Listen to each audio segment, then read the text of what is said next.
Donc je suis Nicolas Zizel, un des deux architectes fondateurs de Cause Architecte.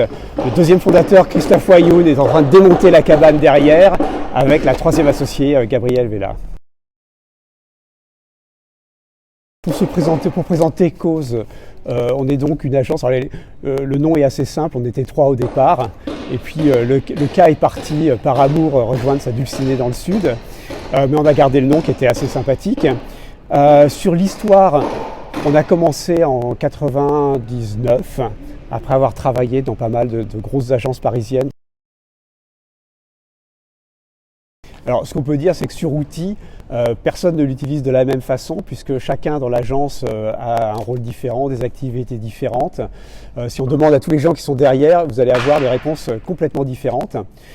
Moi, personnellement, je regarde beaucoup la partie finance, coûts, le planning RH, et évidemment les honoraires à chaque début d'affaires pour vérifier qu'on est bien en phase entre les honoraires qu'on a rentrés et le déroulement du contrat.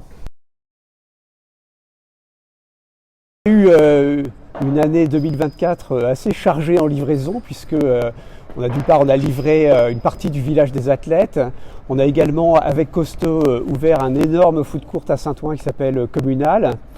Et ça ne s'arrête pas puisque en début d'année 2025, on livre avec une autre agence qui est Outillé, qui est Dream Architect. On livre un grand projet pour le rectorat de Créteil et les services de l'éducation de toute l'académie de Créteil. Donc un grand bâtiment de 20 000 m² en bois et qui va proposer aux agents de l'administration un peu d'autres façons de travailler, un peu plus décloisonnées, en relation avec des espaces extérieurs, en relation avec la nature, avec énormément de plantations.